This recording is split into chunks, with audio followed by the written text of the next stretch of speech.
Gitu Kanodia and મોના થીબા કનોડિયા અને ફિલ્મની વાત હવે જે આપણે કરી રહ્યા હતા એ વિષય પર આગળ થોડીક ચર્ચા આપણે એમની સાથે કરીએ. Thank you so much. તમે 10 વર્ષ પછી ફાઇનલી પોતાની પત્ની જોડે 10 વર્ષ પછી પડદે આવી રહ્યા છો, એ પણ અલગ નામ લઈને છૂટાછેડા. જી પહેલા તો કેવું એક્સપિરિયન્સ છે ઈતુભાઈ? પોતાની જ પત્ની સાથે એટલે શું છે, 10 વર્ષ અમે લોકો લગ્નના 10 વર્ષ થયા અમારે, અને પછી કહે કે કમબેક ક્યારે કરવું છે. અમે સતત પ્રશ્ન મોનાને પૂછતા હતા, પપ્પા, મમ્મી, હું, અમે બધા જ. તો કે રાજવીર મારો દીકરો થોડોક મોટો થાય પછી. ઓપોર્ચ્યુનિટી બહુ જ સુંદર આવી ગઈ. અખિલભાઈએ સબ્જેક્ટ સંભળાવ્યો, મનીષભાઈએ ઓફર કરી કે આ પ્રકારની ફિલ્મ છે. નામ ભલે આમ એવું છે કે તમે આમ 2 મિનિટમાં તે યાર છૂટાછેડા કશું નહીં ને, એટલે but it is like a poetry, એક કવિતા જેવો સબ્જેક્ટ છે. આ સબ્જેક્ટની અંદર જે આખી વાત છે, જે રીતે સ્ક્રીન પ્લે થયો છે, જે રીતે સ્ટોરી લખાઈને સ્ક્રીન પ્લે થયો, અને પછી જે ડિરેક્શન થયું છે, ખૂબ સુંદર. એટલે બહુ જ સ્મૂધલી, જે તમને આમ હાર્ડ હિટિંગ નામ લાગે છે એના કરતાં સાવ ઓપોઝિટ આ પિક્ચરની આખું ફિલ્માંકન છે. અને ખરેખર ફ્રેન્કલી ઇફ આઈ સે, આ પિક્ચરના શૂટિંગ દરમિયાન I fall in love again with my wife. એટલે ડ્યુરિંગ ધ શૂટિંગ એ જે પ્રકારના જે સિક્વન્સીસ છે, એ ખરેખર જે પણ પબ્લિક હશે જે જોવાવાળી, એ લોકો દે વિલ ફરીથી, જે પણ હસબન્ડ વાઇફ હોય કે બોયફ્રેન્ડ ગર્લફ્રેન્ડ હશે, they will feel that love again. એ રીતનું આખું છે. સો ખૂબ મજા આવી આ પિક્ચર કરવાની. અને હું એટલા માટે વધારે બોલતો હોઉં છું કેમ કે ઘરે બોલવાનો ચાન્સ ઓછો મળતો હોય છે. મને ખબર છે કે મોનાને બોલાવડાવું જોઈએ, એટલે હવે હું મોનાને કહું છું, you speak a little bit. પહેલા તો આમ મને બહુ જ શરદી થઈ છે, એટલે મારો અવાજ બેસી ગયો છે. Thank God. તમને ચાન્સ મળ્યો છે એમ ને ભાઈ? બહુ જ મજા આવી. I am coming back after 10 years, 10 વર્ષ પછી. I am very very thankful to Manishbhai and my director Akhilbhai, કે જેમણે મને આ ફિલ્મ ઓફર કરી અને બ્યુટિફુલ મારું કેરેક્ટરને પોર્ટ્રે કર્યું. કાવ્યા, આ કાવ્યાને હું હંમેશા યાદ રાખીશ અને હું બહુ રિલેટ કરી શકું, because now I am a married woman. એટલે મને બહુ કનેક્ટ થઈ રહ્યું હતું આ કેરેક્ટર. અને માર્ક માય વર્ડ્સ, જેટલા મેરિડ લોકો અથવા જેટલા પ્રેમમાં છે, જેટલા લોકો જોશે ને, તો એમ થશે એ લોકોનું રિલેશનશિપ વધારે સુધરી જશે આ પિક્ચર જોયા પછી.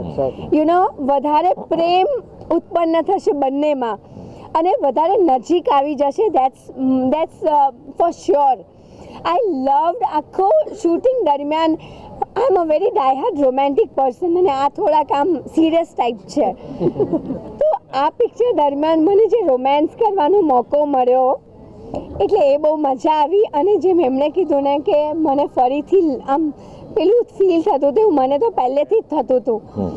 એટલે બહુ જ મજા આવી. અને સાથે અરવિંદભાઈ, નિરાલી, અમારી ઓર એક કો એક્ટ્રેસ છે ભાવી, અમે બધાએ બહુ જ મળીને સરસ સુંદર ફિલ્મ બનાવી છે. ને અરવિંદભાઈ તો એટલી is done a tremendous job. એટલે તમને એટલું સુંદર રીતે એમણે પરફોર્મન્સ કર્યું છે ને, હસાડીને તમને એક રિલીફ મળશે થ્રુ આઉટ ધ ફિલ્મ. મને બહુ જ મજા આવી એમનું કેરેક્ટર. હું એકચ્યુઅલી મેં ફર્સ્ટ ટાઈમ એમની સાથે કામ કર્યું, but I have become his fan. સિંગિંગની ફેન તો હતી જ, પણ હવે એક્ટિંગની પણ.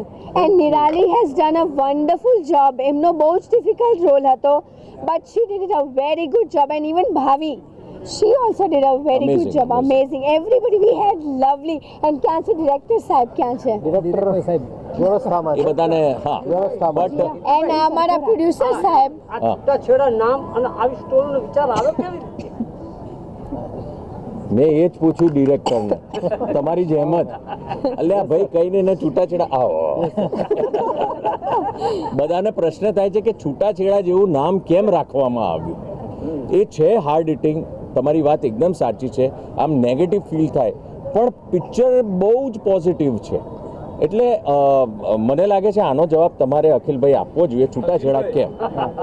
છૂટાછેડા છે ને એકચ્યુઅલી અત્યારે બધાના મનમાં એવું છે કે અમારે છૂટાછેડા લેવા, એટલે બધા જોવા જાય આ ફિલ્મ, એટલે આ નામ રાખ્યું છે. પણ જોયા પછી એમ લાગશે કે હવે અમારે છૂટાછેડા નથી લેવા, એટલે અમે આ નામ રાખ્યું છે. હા, તમને એક સવાલ કેવો? આપો માઈક એમને. આપી દીધું. તમે પોતે લવ મેરેજ કર્યા છે. આ ફિલ્મની પોસ્ટ મૂકો, રીલ બનાવો તો અમે તમને કોંગ્રેચ્યુલેશન કે અભિનંદન ના લે. કોંગ્રેચ્યુલેશન ફોર છૂટાછેડા એમ. અને એક તરફ ટાઇટલની ખુશી અને આ અભિનય કરવાનો કેવો અનુભવ રહે? મેં જેમ તમને કીધું, આ શૂટિંગ દરમિયાન અમે પાછા પ્રેમમાં પડી ગયા એવું કહી શકાય. બિકોઝ એ જે મેઇન ફેક્ટર છે ને, એ અમે લોકો એના માટે કોન્ટેસ્ટ પણ કર્યો. અને આપને જાણીને ખુશી થશે કે કોન્ટેસ્ટની અંદર ઘણા બધા લોકોએ, પબ્લિકમાંથી લોકોએ ભાગ લીધો છે. અને જે અમારું ફેવરિટ ગીત છે, જે સુંદર મજાનું લિરિક્સ, જે રીતે એની ટ્યુન, એની ઉપર બધા જ લોકોએ પરફોર્મ કર્યું પબ્લિકે. અને એટલા બધા વિડીયોઝ અમને લોકોને મોકલ્યા. તમે બધા અહીંયા ઘણા બધા લોકો છે, આ બધા જે આંગળી ઉપર કરી રહ્યા, આ બધા જ લોકોએ એમાં પરફોર્મ કર્યું છે. અમને લોકોને વિડીયો ને ફોટો મોકલ્યા. એટલે ઇફ ખાલી આ 1 મિનિટની રીલ પણ જો આટલી ઇમ્પેક્ટ કરી શકતી હોય, તમે વિચારી શકો છો કે આખું જ્યારે 2 કલાકનું પિક્ચર હશે ત્યારે it will really make an impact. અને we are very positive about it. કેમ કે અને તમારે શું કહેવું છે એ જ કહી દેજો. સારું બહુ અવાજ સખત બેસી ગયો છે. મોટા ભાગે તમે શૂટિંગમાં વ્યસ્ત હો, તમારી જોડે રહેવાનો મોકો મળે નહીં, એટલે આ રોલ માટે કેટલું પેમેન્ટ કરવું પડે? એટલે આઈ ડિડન્ટ અન્ડરસ્ટેન્ડ. શું? જોડે રહેવા મળે ને, હા, મળે નહીં. એ તો બહુ મજા આવી. જેમ લગ્ન પહેલા અમે લોકો 20 ફિલ્મો સાથે કરી હતી, અને એ રીતે જ અમારો પ્રેમ થયો સાથે રહીને. તો વિચારો, તમારી એકદમ વાત સાચી, ઘરે તો મળતા નથી, તો આ રીતે એમની સાથે તો હું રહી. એટલે જ હું કહું છું કે આ રોલ લેવા માટેનું કેટલું પેમેન્ટ? અમારી અંદરની વાત છે, રિવીલ ન કરાય, આઈટી વાળા આવી જાય. ના ના, એમની એટલે બહુ સરસ વાત કરી છે. આમ તો કેમ ને, આમાં તો કેવું તો પ્રેમ પણ કરવાનો, પૈસા પણ એક પતિ પોતાનો પાછો. તમે સસ્પેન્સ, થ્રિલર આ બધું સરસ ફિલ્મ બનાવી છે. હજી 1 મહિના પહેલા જ તમારા મેરેજના ફોટા હું પાડીને આવ્યો છું. અને આટલું જોરદાર ટાઇટલની હિંમત કેવી રીતે આવી? બોલો. અરે બહુ મહેનત કરી છે આ ટાઇટલમાં મનાવવા માટે મેં, કે ભાઈ છૂટાછેડા લેવા નથી પણ ખાલી ટાઇટલ રાખવું છે. અને મેં તો ટાઇટલ જ છે ખાલી, બાકી પિક્ચર જોયા પછી તો બધાને એમ થશે કે છૂટાછેડા ન જ લેવા જોઈએ. એ અમારો મેઇન મોટો છે. એ તમને ફિલ્મ જોયા પછી એવું થશે કે ભાઈ આ ન લેવા જોઈએ. હવે એક સિરિયસ સવાલ તમામને, કે એકચ્યુઅલ ટાઇટલ હેવી છે, લોકો નેગેટિવ જોવે, પણ એમાં પોઝિટિવ મેસેજ. આજનું યંગ કલ્ચર એકચ્યુઅલી બહુ નાની વાતમાં છૂટાછેડા લઈ લે. ટ્રુ. એ મેસેજ વિશે પ્રોપર એક મેસેજ આપો. Very nice. ધીરજ ખૂટી ગઈ છે આજના લોકોમાં, આજના યુથમાં. ખાસ કરીને જે નવા હમણાં 2-5 વર્ષ પહેલાં લગ્ન કર્યા ત્યારથી ધીરજ રાખવી, અન્ડરસ્ટેન્ડિંગ રાખવી, ઘણી બધી વસ્તુઓ ઉતાર ચઢાવ લગ્નની અંદર સહન કરો તો જ લગ્ન આગળ સફળ થતા હોય છે. એ હકીકત છે. નાની વાતને નજરઅંદાજ કરવી જોઈએ. અને પ્રેમ જે માટે તમે લગ્ન કર્યા છે એને કદી ભૂલવો ના જોઈએ. એટલે પ્રેમ જો યાદ રાખશો, તમને જે પહેલા દિવસે જોઈને જે તમને પેટમાં બટરફ્લાય ઉડી હતી, કે પછી તમારું દિલ ધક કરીને ધડક્યું હતું જોરદાર રીતે, એ દિવસ તમે યાદ રાખશો. જ્યારે પણ તમારો ઝઘડો થાય, ઝઘડો કરવો, ઝઘડો બરાબર છે, ઝઘડો તો દરેક કપલની વચ્ચે થતો હોય છે, પણ એનું સમાધાન કરતા શીખવું જોઈએ. એક જ્યારે ગરમ હોય ત્યારે એક ઠંડુ રહેવું, એક જ્યારે ઠંડુ હોય ત્યારે બીજો ગરમ થઈ જજો. એટલે આ રીતની આખી વાત છે. અરસપરસ જો તમે જીવશો તો ખૂબ સુંદર લાઈફ જીવી શકશો. I want to add here કે કોઈ પણ રિલેશનશિપ હોય, પછી એ પતિ પત્ની હોય, કે બોયફ્રેન્ડ ગર્લફ્રેન્ડ, કે મા દીકરાનું, કે મા દીકરીનું, કે ફ્રેન્ડ્સનું, કોઈ પણ રિલેશનશિપમાં ડિફરન્સ ઓફ ઓપિનિયન, ઝઘડા, મીઠા ઝઘડા, તીખા ઝઘડા થવાના જ છે. બટ દેટ ડઝન્ટ મીન કે you leave a person. You know બધા એક મા દીકરી વચ્ચે અત્યારે મારા ને રાજવીરમાં જ કેટલા ડિફરન્સ ઓફ ઓપિનિયન થાય છે, બટ દેટ ડઝન્ટ મીન કે આપણે હાર્શ ડિસિઝન લઈ લઈએ. એટલે આ પિક્ચર એ જ મેસેજ આપે છે કે યુ નો હેવ પેશન્સ. એક જ સવાલ મનીષભાઈ, મનીષભાઈ, આ ફિલ્મના પ્રોડ્યુસર તમે છો, આ બધાને એક જ તાતણે બાંધવાના અને કામ લેવાનું અને રિલેશન, આખો અનુભવ કેવો રહ્યો આખી ફિલ્મ માટે? ખૂબ જ સરસ. 15 વર્ષનો અનુભવ છે, ઘણી બધી ફિલ્મો કરી ચૂક્યો છું, એટલે લગભગ બધું મેનેજ લગભગ દરેક ફિલ્મમાં હું જાતે જ બધું કરું છું, એટલે બધાને મેનેજ કરવાનો સારો એવો અનુભવ છે અને બધા જ કોઓપરેટિવ છે, એટલે મને બિલકુલ મુશ્કેલી નથી પડી અને અમે બધા એક ફેમિલીની જેમ જ સાથે રહી અને આખું એક સરસ મજાનું આ મેકિંગ કર્યું છે.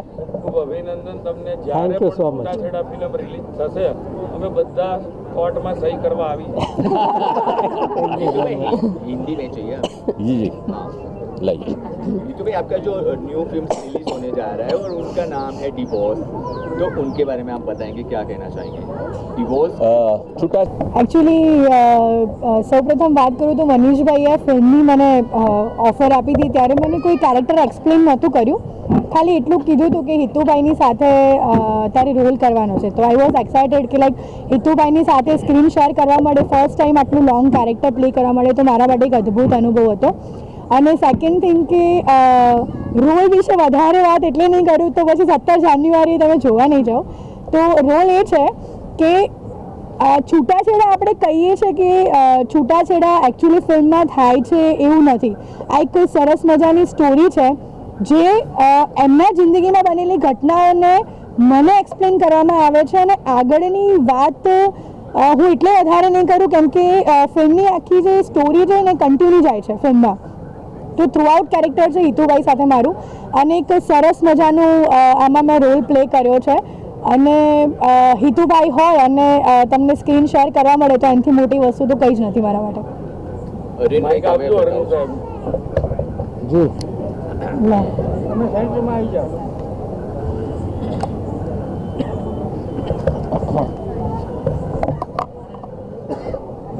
વચ્ચે આવો સેન્ટર. હા સેન્ટરમાં આવી જાઓ તમે.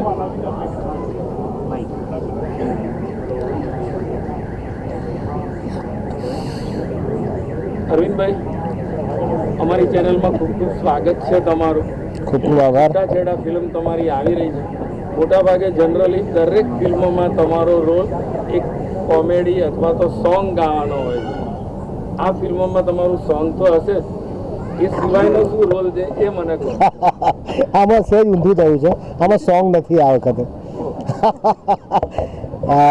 પણ થેન્ક યુ બધા જ પત્રકાર મિત્રોનો ખૂબ ખૂબ આભાર કે આપ સૌ મિત્રો આ ઠંડીમાં, આજ તો ઠંડી તમારા બધાના કારણે થોડી ઓછી થઈ ગઈ છે કારણ કે કહેવાય કે સમાચારોની ગરમી વધારે છે. પણ એ ઓફકોર્સ સૌ પ્રથમ તો આપ સૌ મિત્રોનું સ્વાગત છે. ગુજરાતી સિનેમા આપ સૌ મિત્રોને ખબર છે કે હિન્દી ફિલ્મ ઇન્ડસ્ટ્રી કરતાં માત્ર ને માત્ર 1 જ વર્ષ નાની છે, એટલે એને પણ 80ની ઉપર વર્ષો થઈ ગયા છે. ઘણા બધા સબ્જેક્ટ્સ આવ્યા, પણ આ જે સબ્જેક્ટ જે છે એ એવો સબ્જેક્ટ છે છૂટાછેડા કે જે આજના જમાનામાં ખૂબ જ સળગતો પ્રશ્ન છે. જ્યારે પરિવારો તૂટતા હોય છે, જ્યારે સંબંધોમાં વિચ્છેદ પડતા હોય છે, ત્યારે એક એવા જ સંબંધની વાર્તા કરતી આ ફિલ્મ છે. એક સરસ મજાનું સુંદર કપલ છે. કપલ આપ સૌ મિત્રોએ જોઈ લીધું છે કોણ છે એ લોકો, રીલ અને રિયલ, અને પધારી પણ ચૂક્યા છે. તો એની વાર્તા જે આખી રંગ લઈ રહી છે એ વાર્તા મેં બહુ સરસ રીતે ગૂંથી છે. સરસ મજાની વાર્તા, સરસ મજાનું ડિરેક્શન, કલાકારો અદ્ભુત, અને એમાં પણ રિયલ કપલ જ્યારે હોય અને એ આ વાત કરતું હોય તો મને લાગે છે કે સમાજને દર્પણ બતાવે છે અને બહુ જ સુંદર એની પ્રસ્તુતિ છે આ ફિલ્મમાં. મારું જે કેરેક્ટર જે છે, આપે કીધું એ પ્રમાણે આ ફિલ્મમાં ગીત ગાવાનો મને મોકો નથી મળ્યો, પરંતુ આ ફિલ્મમાં હિતુભાઈના મિત્ર તરીકેનો રોલ મળ્યો છે અને ખરેખર મને એમ થયું કે વાહ, એક સરસ ઓપોર્ચ્યુનિટી મળે. તમને કેમ કે એક ગાયક કલાકારની બદલે આ વખતે તમને કેરેક્ટર મળી. હા, કેરેક્ટર. લાસ્ટ ટાઈમ અમે તમને એક સરસ મજાના વિલનમાં માણેલા, હા, અને હવે મિત્રતાના રોલમાં માણીશું.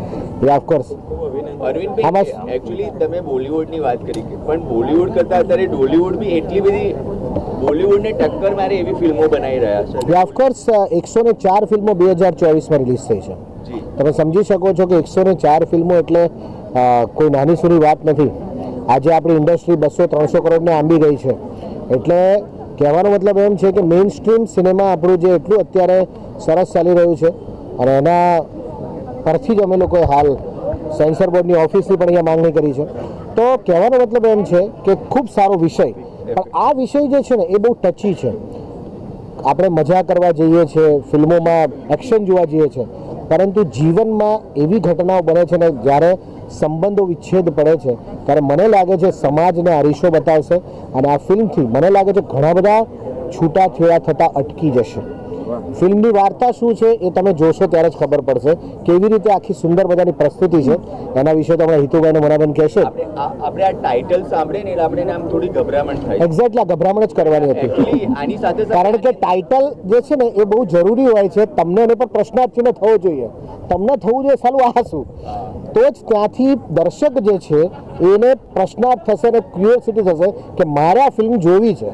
જો ટાઇટલ હું ગમે તે મૂકી દે સંબંધોના છૂટાછેડા કંઈ પણ, પરંતુ છૂટાછેડા એટલે દરેકના મોઢામાં એક પ્રશ્નાર્થ ચિહ્ન આવશે.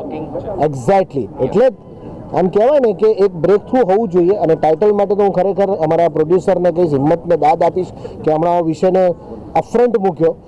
અને મને લાગે છે કે આપણે જે કીધું એ શોકિંગ વસ્તુ કે જોઈને જોવું છે. કદાચ કોઈના છૂટાછેડા થતાં અટકી જાય, બની શકે, સમાજમાં આજે જરૂર છે. તો મને લાગે છે કે આ ફિલ્મ એક ગેમ ચેન્જર બનશે.